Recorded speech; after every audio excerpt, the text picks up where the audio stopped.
stardate 54-4. Bones, can't you keep that thing quiet? Sorry, Jim. Doesn't like the cage. Captain's log, stardate 5440. We have been assigned to... Bones! All right, Jim. I'll take it down to sickbay and house it with our experimental animals. Just remember, I was prepared to treat an ambassador, not to babysit an ill-tempered tabby. I understand, Bones. We're all upset about it. Yeoman, give me a hand with this, will you, please? Yes, sir. I confess, Captain, that for a change, I find myself empathizing with Dr. McCoy. This is a considerable disappointment. For me, too, Spock. Captain's log, stardate 5440. The Enterprise has been ordered to transport the pet Moauv of the Moavian ambassador from Centaurus base to his home world of Moauv. We are proceeding on course as rapidly as possible. Mr. Sulu. Captain? How long till orbit insertion around Moauv? Approximately 2 standard weeks, 6 hours, 30 minutes, sir. 2 weeks. Removing a Starfleet cruiser from commission for 2 weeks just to pamper someone's pet. It does seem rather extraordinary, Captain, but then the Moavian situation is extremely delicate. At the moment, they are neutral. But since they lie near both the Federation and the Klingon Empire, it seems certain they will eventually ally themselves with one or the other. The Moavians are an advanced, logical people. Logical? Do you call the Moavian ambassador's concern over his pet logical? Logic and affection are not necessarily mutually exclusive, Captain. I speak from personal experience. I had a pet Sailot once that... Maybe so, Spock, but when you expect to play host to a full ambassador and find yourself carrying a cross between a nervous bobcat and a furry lizard... Kirk here. Jim, you were worried about this being a dull trip? What's happened, Bones? Yeoman Prentice and I were moving the Moauv into sickbay. We bumped into a wall making the turn, and apparently the Moauv panicked. We dropped the cage, and the blasted latch broke. The Moauv got out. Got out? All right. Where is it now? That's the trouble, Jim. We don't know. You know how timid it's been since the Moavian crew sent it aboard. When the latch went, it took off down the corridor like a shot. You let it get away, Doctor. Who's that? Spock? Listen, Spock, that thing's got claws as long as my middle finger. I'm a doctor, not an animal trainer. Not that we didn't try. Prentice took a dive at it. His arm should stop bleeding any minute now. For the Horsehead Nebula, what next? Okay, Bones, stay where you are. Mr. Spock. Captain? Take a security crew or 2 down there. Use nets. We'll have an interstellar incident on our hands if that Moauv is hurt. Yes, Captain. Uhura, broadcast a warning for all hands to keep an eye out for the animal. Most of them have seen pictures of it. Seal all decks above and below sickbay. At least we can keep it in one area. Very good, Captain. Put me on the intercom. I'll do it myself. This is the captain speaking. The Moavian Moauv, the pet of the Moavian ambassador to the Federation, has escaped. It's loose somewhere near the sickbay. Yeoman Prentice has already been injured attempting to recapture it. I want no more such injuries. Anyone sighting the creature is to contact security immediately. Make no attempt to approach it. Kirk out. Where did you last see it, Doctor? Took the branch to the left, Spock.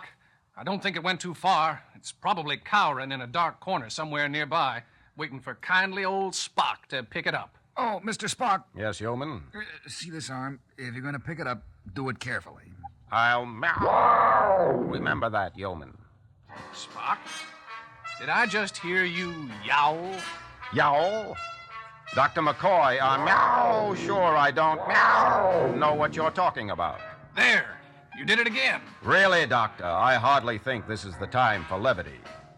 You with the nets, stand ready. Half of the group will scan each room, while the rest of you block any exit. Clear?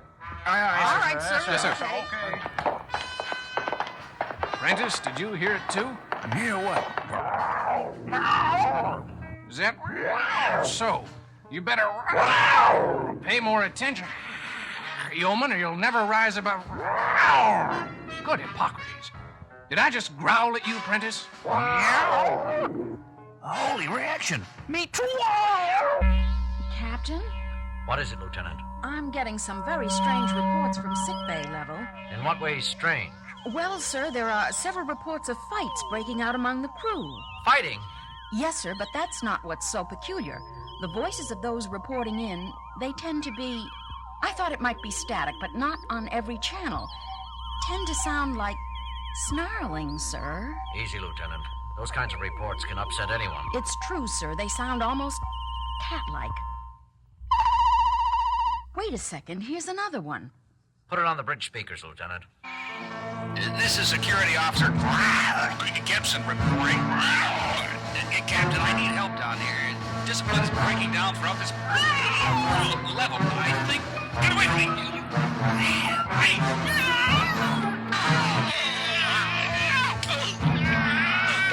Gibson, this is the captain speaking. Report. That's enough, Lieutenant. Keep monitoring all calls. Refer them to security. Aye, sir. What do you make of it, Mr. Sulu? I don't know, sir. I never heard anything quite like it. Lieutenant Uhura, locate Mr. Spock. I want to find out what's going on down. That won't be necessary, Captain. That you, Mr. Spock? What in heaven's name happened? Happened, Captain? Oh, you mean these scratches? Scratches? Spock, your arms. The upper half of your uniform. It's difficult to say precisely, Captain. We thought we detected the crying of the Moauv in a small storage chamber. I set a cordon of men with nets to block off the only entrance.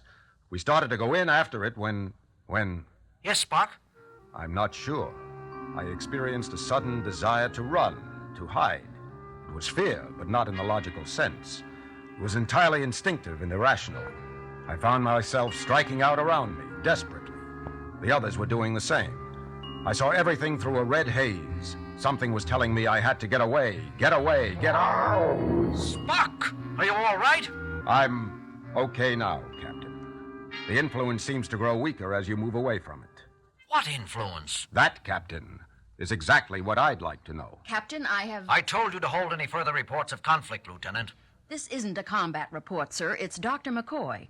Bones, put him through. Jim, what's going on? I've got cases of lacerations and bruises piling up down here faster than Chappell and I can treat them. Some of the injured are violent. I'm having a hard time keeping them under sedation. Bones, did you just snarl? I guess I must have, Jim. Spock didn't notice it right away either. There's something that sneaks into your mind. Can you describe it? Some influence overpowers your emotions and thoughts. The sole urge is to strike out and run in blind panic. That's it. Panic. How about the source? I believe there is only one logical possibility, Captain. Just a minute, Bones. What, Mr. Spock? We are being subjected to a mass telepathic projection of considerable raw power, a projection emphasizing panic and fear. There is only one entity aboard which could be expected to be experiencing such feelings, the Moavian Moauv. Bones, did you? I heard, Jim, and I wish somebody would do something about it fast.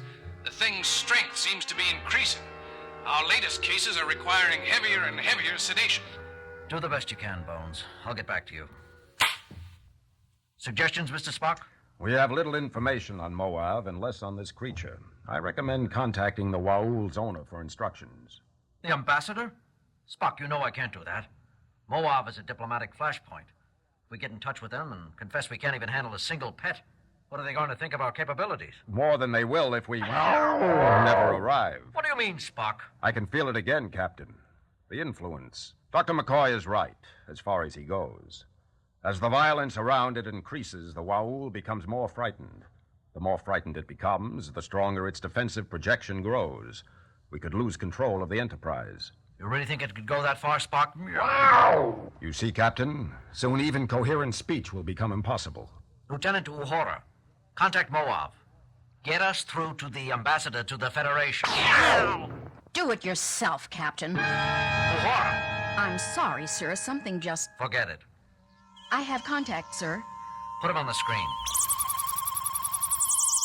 This is Ambassador Ovid speaking. Your trip is proceeding pleasantly, Captain? I'm afraid not, Mr. Ambassador.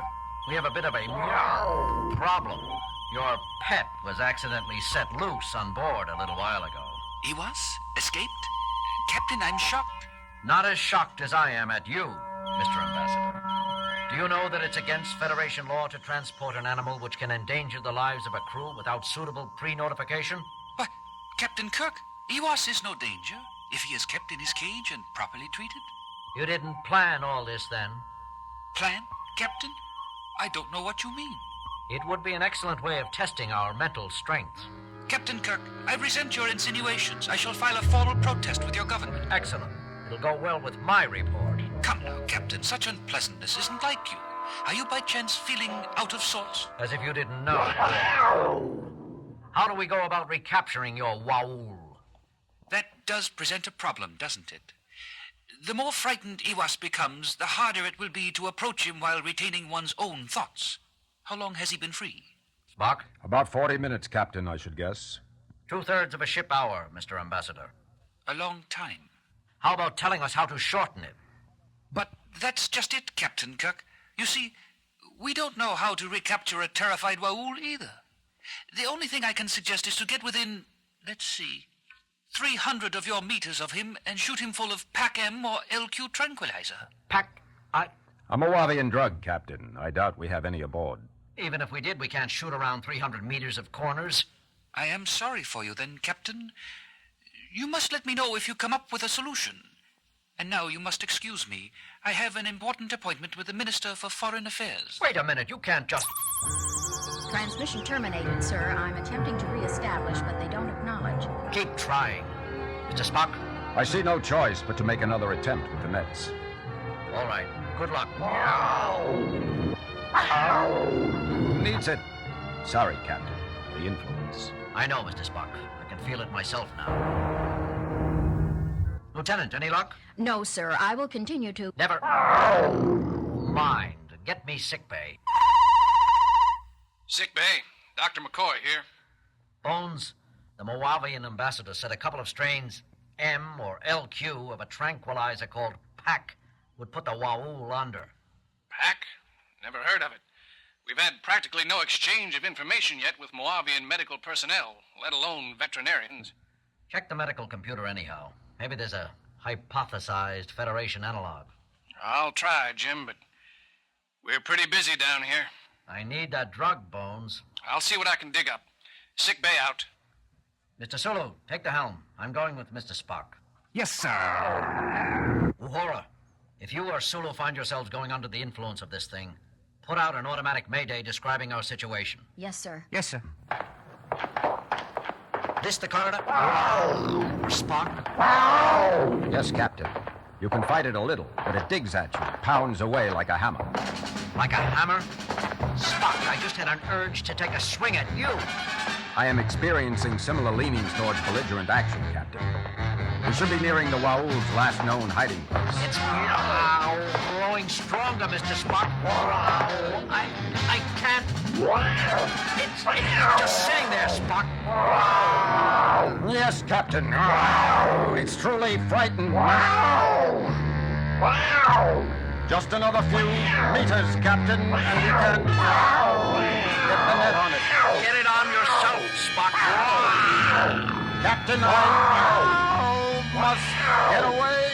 Get away. Tear, kill.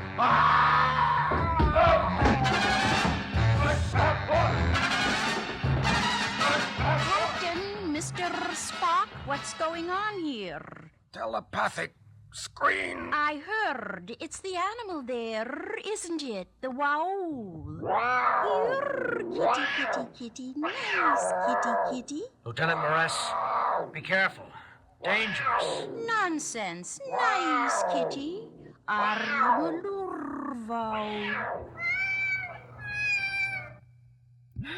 Mr. Spock, you all right? Yes, Captain. I must report myself under arrest for assaulting... No, Spock. You had no control over your thoughts. Is this poor, scared little furball what's been causing all the ruckus? Listen to it purr, Spock. Lieutenant Morris, what did you do to it? Do? Why, nothing, Captain. It was frightened out of its mind, that's all. I was off duty asleep until the noise of fighting in the corridor outside disturbed me. I learned what was happening and was on my way to the bridge when I saw you and Mr. Spock fighting. There, it's all right now. But why? Naturally, Lieutenant Morris is not affected. She is of feline ancestry herself and clearly able to empathize with primitive feline thoughts. The Moauv detected assurance in a kindred spirit and at once relaxed. Lieutenant, You're hereby relieved of communications duties until we arrive at Moauv and deliver this pet to Ambassador Moauv. Till then, your sole responsibility will be to see to the care and feeding of Iwas here.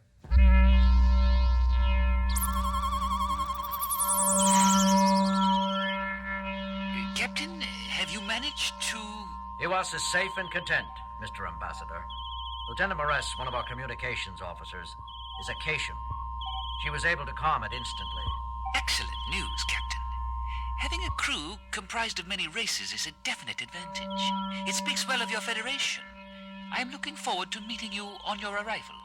Please be exceptionally gentle with Iwas in the next time periods, though. We'll be as gentle as we can, of course, and why the sudden concern?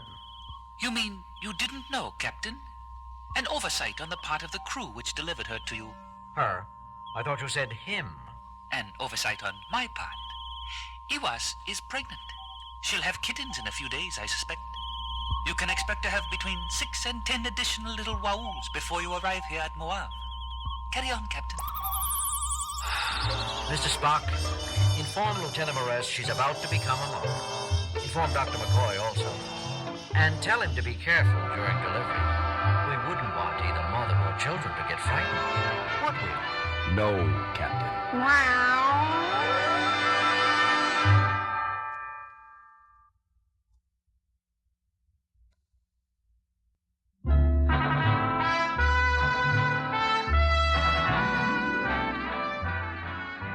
Captain's log, stardate 5444.9. The Enterprise is on a charting run through the partially explored Moran sector. Since this region seems relatively devoid of suns and planets, we expect to be finished here in a few days. Kirk out. Not soon enough for me, Captain. Bored, Mr. Connors? I thought you liked solitude and quiet. I do, Captain, but there are limits to one's ability to enjoy nothingness. Look at the screen. No planets worthy of investigating, hardly any stars, not even any interesting phenomena like quasars or black holes or redisars. Just parsecs and parsecs of nothing. We should be through here by tomorrow, ship time, Connors. In the meantime...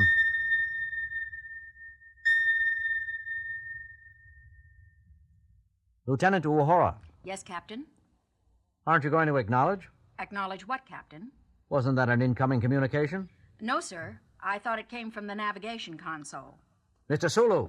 Not from here, sir. There, that's it. All systems neutral, Captain. It's not any of our instrumentation. What is it, Mr. Spock? I don't know, Captain. I've never heard anything quite like it. Commencing sensor scan. Uhura, are you sure nothing's trying to call in? Positive, Captain. No one on board is sending either. Mr. Sulu? Mr. Connors?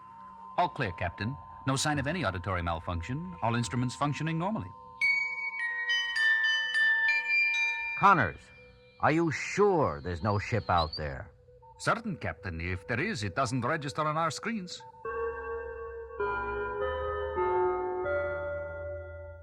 Mr. Spock, anything from the computer? Nothing definite, Captain. We appear to have encountered a previously unknown physical phenomenon. There are faint indications it is highly localized while remaining diffused. That's contradictory, Mr. Spock. Quite, Captain. The computer is equally confused.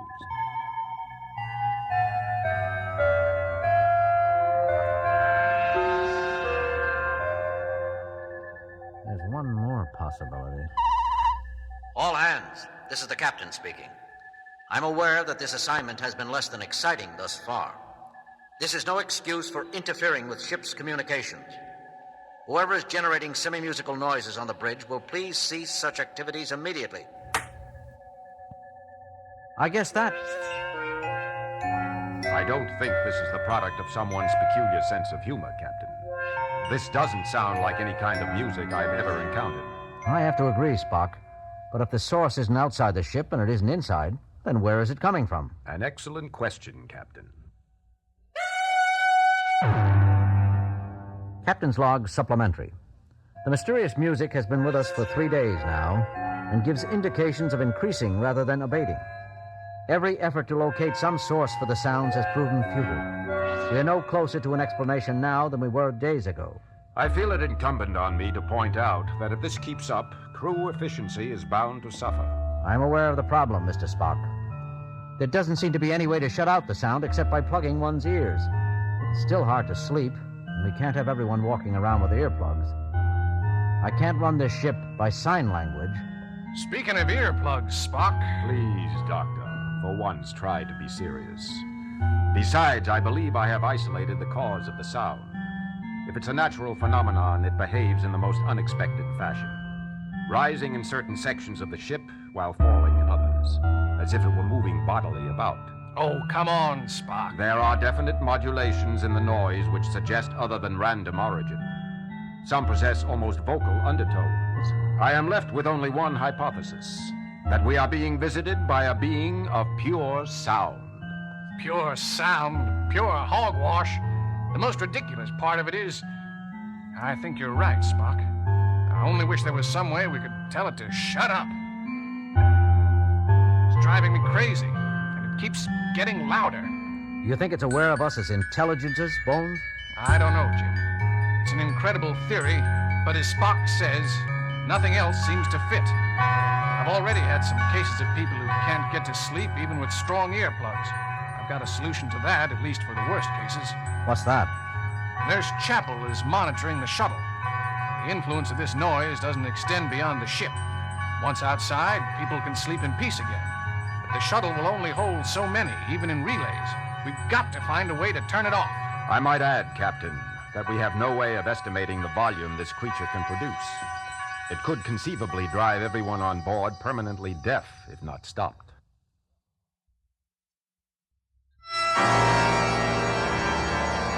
I might as well share the rest of the bad news with you. Lieutenant Uhura, tell them. You see, the deep space beam is useless, all channels. All I can get is static or variations on the central musical rhythm. We're cut off. I'm still keeping several channels open for incoming calls, however. Maybe someone will listen in and be able to tell we're in trouble. More likely, they'll just think we're having a heck of a party. That leaves us with only one choice. Somehow we're going to have to make contact with this thing. Tell it what it's doing. Make it understand. Spock, do you think it's capable of communicating? If so, Captain, it has not responded to any of the several attempts I've made. If it does comprehend, it is choosing to ignore our voices, codes, and screen signs I've displayed throughout the ship. Can't we fight back somehow, Spock? Fight pure sound, Doctor. How? We could overpower it with more sound. Maybe. That might drive us insane or deaf faster than the creature would. It might also anger it. It might find a blast of artificial sound challenging, like another of its own kind. I cannot imagine what its belligerent response would be, except to guess it would not be pleasant.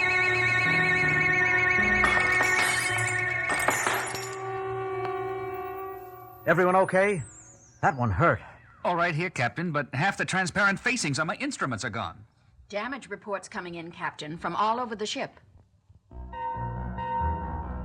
The danger is no longer theoretical, Captain. The creature appears able to reproduce any frequency it desires. Presumably, it is potentially capable of sonically destroying any substance on board. Whether it is doing this intentionally or inadvertently will not matter if it happens to hit upon the resonating factor of the human bone. We've got to make contact somehow. It may be trying to contact us, Jim. It's liable to end up killing us trying to contact us. There's got to be a way. Mr. Sulu? Mr. Connors? Where's Lieutenant Connors? He left a few minutes ago, Captain, during that painful burst of noise. Lieutenant Connors, you left your post without... What is that thing? If someone would lend me aid. Here, let me. I recognize it, Captain. An Edoan Elysiar. The triple keyboard operates an echo chamber, resonating bars made of bone, and something that rather resembles an earthly xylophone twisted into a Mobius strip. What are you going to do, Mr. Connors? Captain, the noise. My ears. Connors, what are you... I'm going to attempt to communicate with it, Captain. The only way we haven't yet tried. Mr. Spock spoke of fighting noise with noise. Somehow I feel there is a thing here that needs to be understood, not fought. I will start by improvising, trying to work from one of the aliens' themes. Music. We didn't try music. Continue, Connors. It's reacting, Jim. It understands. Keep playing, Lieutenant. The universal language, music. We've said it for thousands of years. I never thought I'd see it interpreted literally. Stay with it, Connors. I'm trying, Captain. How lovely. The alien as symphony. There's a logical classification for you, Spock. The mathematical precision is certainly inspiring, Doctor. Captain, I'm getting tired. I don't know if I can keep up. You've got to, Connors. We can't risk breaking off now. We may never re-establish contact again. Jim, how are we going to explain to it what we want it to do? I don't know. Spock? I don't know either, Captain. I don't know if the terms music and language are truly interchangeable. Connors, play something sad. Convince it all is not well.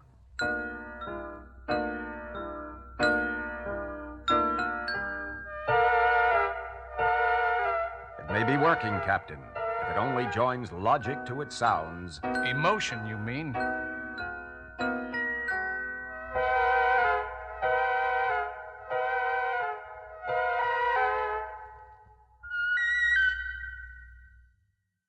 Jim, maybe it... No, it didn't understand. It didn't understand at all. It's no good, Jim. It didn't work. Wait, Bones. Give it time.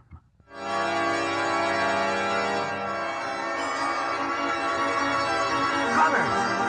Captain, I can't keep up. I can't. It's not possible. Do your best, Mr. Connors.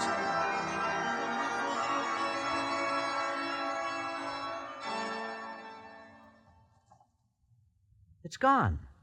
It's finally gone. Gone where, Jim? Who knows, Bones? We don't know where it came from. We can't imagine where it goes. I hope it went away happy. Perhaps someday, when we understand a little more about how our own music affects us, we'll be ready to understand and communicate with creatures like it a little better. I heard a voice crying in the wilderness. What was that, Lieutenant? Nothing, sir. All channels appear clear now. Shall I contact the nearest Starfleet base? No, we don't appear to have sustained any serious damage. We'll finish this charting run as planned. Mr. Connors, thank you. My arms feel like two corings of a planetary center, Captain. But I believe I actually enjoyed it. I've never had such a fluid, responsive musical partner. Did you say something, Bones? Oh, I was just wondering, Jim. You think we'll ever find it again? I think so, Bones. When we're able to talk to it. I think it wanted to talk to us. It'll be back. Bones, have you ever listened to any violin concertos? I'm not much of a classical aficionado, Jim. There are times when that lone violin is up there, against all those other instruments, and they're quiet, and that one violin is the loneliest sound in the world. I think our visitor meant us no harm. It was just plain lonely. Mr. Connors, maintain course. Mr. Sulu, Mr. Spock, resume charting procedures.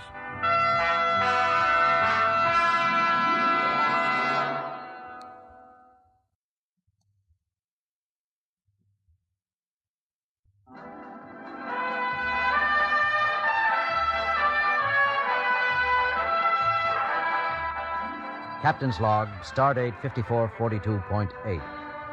First Officer Spock and I have been directed to act as Federation representatives to discuss conflicting claims to the metal-rich, uninhabited world of star WWB-7.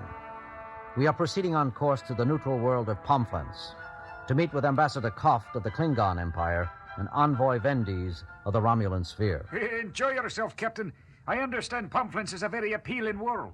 But be sure and let the Klingons and Romulans know where we stand. I'm afraid we won't have much time for the former, Mr. Scott. This is strictly a business trip. Besides, the Romulans agreed to this meeting provided all participants remain within the confines of the Pomflensian off-planet mission. Which means no sightseeing and no waste of time.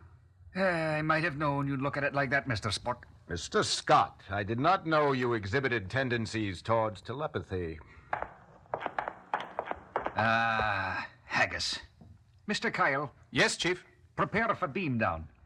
Are you ready, Captain, Mr. Spock? Ready. Ready, Chief. Energize, Mr. Kyle.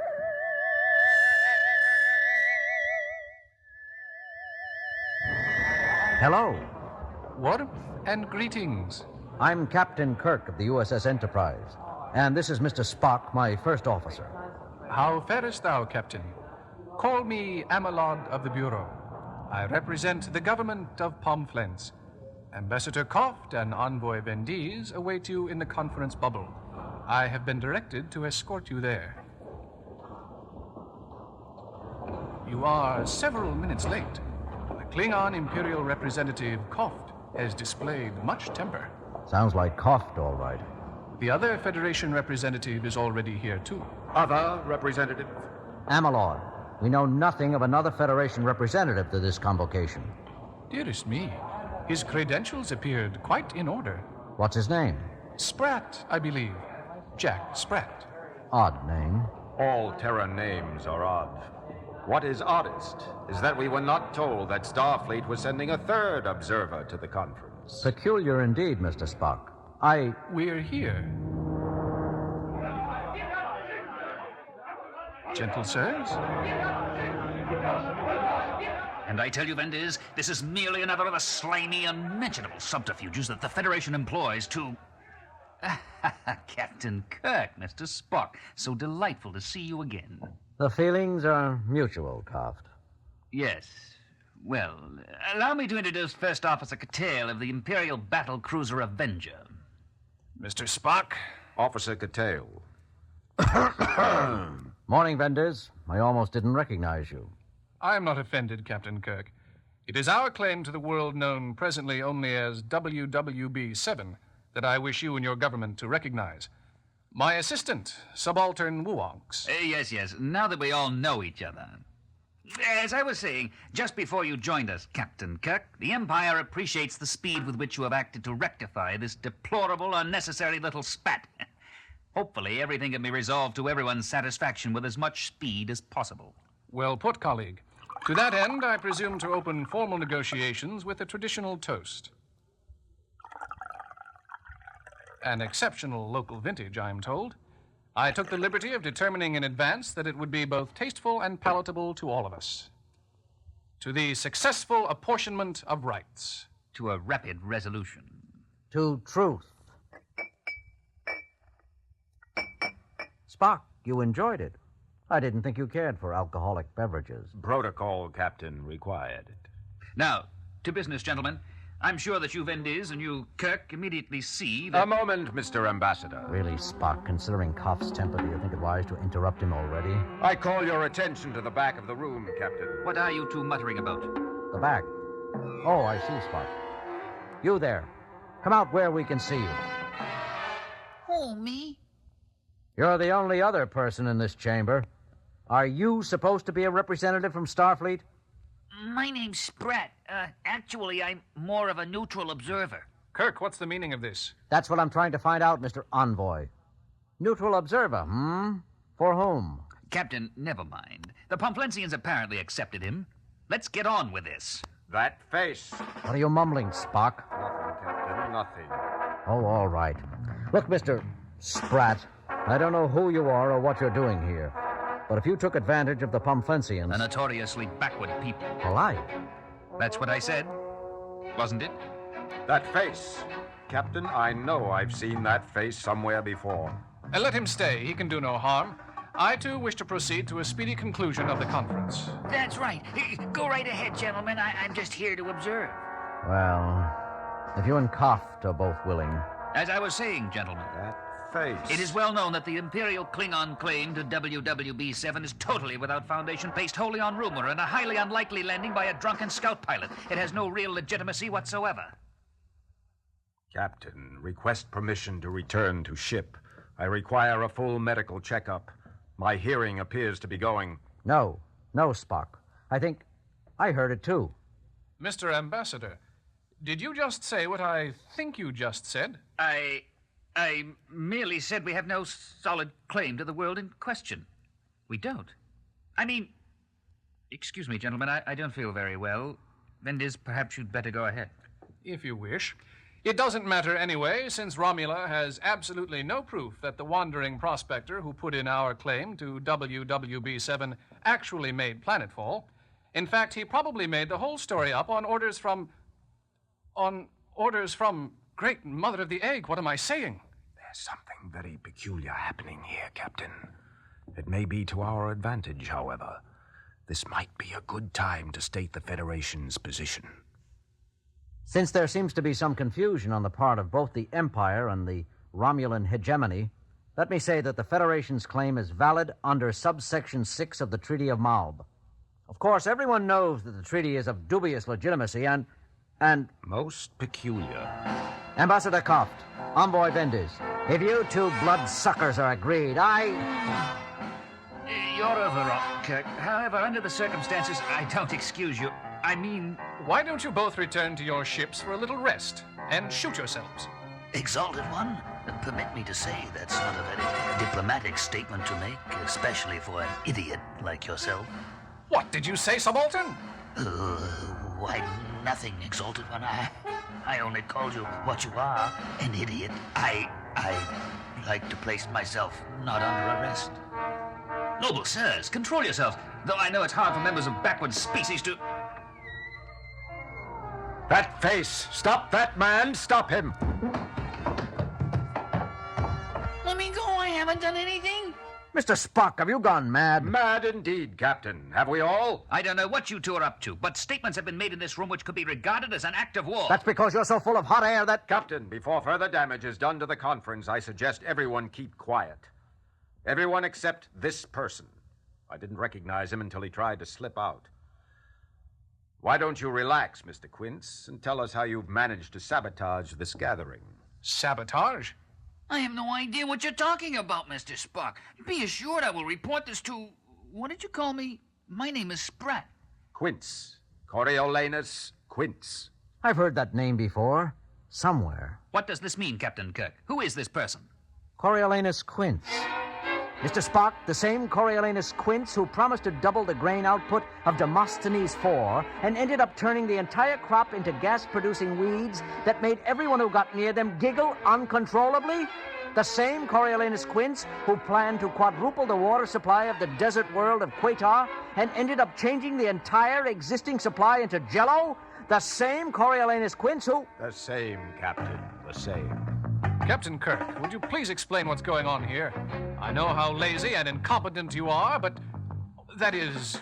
It's all right, Vendiz. None of us may be responsible for what he's saying. This imposter here is responsible for nearly destroying at least 3 Federation colonies in the past 10 years, not to mention numerous other unmentionable acts of destruction.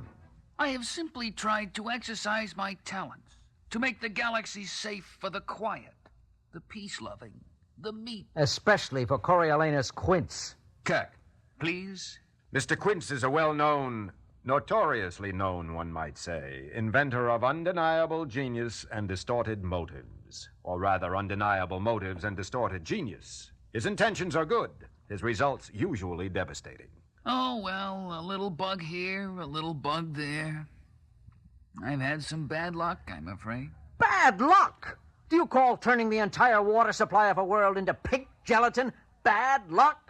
There was a polymerization factor involved that could not be foreseen. You have a brilliant mind, Quince. Your trouble is that between imagination and execution, something gets lost. But not this time, Mr. Spock. The drug has proven itself completely successful. Witness the course your conversations have taken. Drug? What drug? Kirk, if this person has poisoned us... What did you do, Quince? I spiked that ceremonial bottle of wine you all found so tasteful, gentlemen, with my Clear potion. Clear potion? Anyone who ingests it is forced from then on to tell nothing but the absolute truth. By the Imperial Charter, what a fiendish idea. Kirk, do you realize that if the secret of this drug is made widely known, modern diplomacy as we know it will be rendered impossible? Indeed, governments will collapse. While I don't think the effect on the Empire and the hegemony would be all bad, I agree there are dangers. Obviously, this conference can't possibly proceed to a satisfactory conclusion. I move we adjourn to a future date. I now call a new conference together. Subject, the time and method of execution of a human known as Coriolanus Quince for crimes against civilization. Give him to Romula. There can only be one just end for the perpetrator of such a horrible plot. I disagree. As first to suffer damage, the Empire claims the right. Besides, we we can make his passing last longer. Really, gentlemen, I didn't think... What harm can a little truth do? What harm can a little truth do? You were right, Kirk. This person is criminally naive. A little truth, it could bring down all business, all government, destroy the civilized galaxy. Those aren't the things that worry me, Quince. It's the little things. So many personal relationships require, not really lies, but tiny evasions, little subterfuges. You understand? Yes, I understand. Which would you rather have, Quince? Peace and little lies, or truth and constant war? You've got it all backwards, all of you. It's not like that at all. No? Try some of your own potion and then tell me again. I'm not thirsty. Give him to me, Kirk, and we'll finish him and his invention once and for all. No, Romula claims the right. I don't wish to have to disappoint you, gentlemen, but Federation law states that as a Federation citizen, Quince must be tried by his own people. I really can't protest, Kirk. You're absolutely right. I mean, the Greenwich. You mean despite the Federation's laxity in such matters, you're not going to let us have him, even though it wouldn't be legal and proper? You see, gentlemen, the potion does have its little uses. Bah! I now declare this conference indefinitely postponed. Envoy Vendiz, Captain Kirk, I bid you both a miserable afternoon. The most pleasant same to you, Ambassador. Ah! We didn't expect you back so soon, Cap. Who's that with you? His name is Quince, Mr. Scott. And if he tells you he can triple our speed, don't let him anywhere near the engines. Captain, I beg of you, let me spread truth throughout the galaxy. Sorry, Quince. Not at the expense of hundreds of millions of misunderstanding lives. It's a beautiful dream, but sometimes dreams and reality don't coincide. Mr. Sulu, I'll resume command now. Lieutenant Uhura, contact sickbay. Dr. McCoy to the bridge. Won't be necessary, Jim. I started up as soon as I heard you were beaming back. What happened? Tell you later, Bones. What do you know about advanced truth serums? A little? Why? Dr. McCoy does not have the experience necessary to discover an anti-serum anyway, Captain. Never mind, Bones. It seems we won't be needing you after all. Nothing personal, Doctor. I know you could do it, but I was able to say otherwise. It appears, Captain, that the effect of the drug is only temporary. I knew those protein chains couldn't be that stable. What is this, some kind of a game? I've got work to do, Jim. Sorry, Bones. It was no game. Speaking of instability, we still have the question of what to do with Mr. Quince. I've been considering that very problem, Captain. I'm afraid we're going to have to let him go. What? We can prohibit him from manufacturing his clear potion, but no one was injured by it, and there seem to be no harmful after effects. Therefore, he has committed no crime. What about ruining the conference? We cannot prove that the conference collapsed solely because of his potion. I see. All right, Quince, you heard Mr. Spock. You're getting off lightly this time. But I'm warning you personally, and you better know I'm telling the truth, that if you show your face anywhere in my patrol sector, I'll serve you up to Koft and Vendiz. Mr. Sulu, escort our guest to the brig. We'll release him at our next planetfall. Come along, Mr. Quince.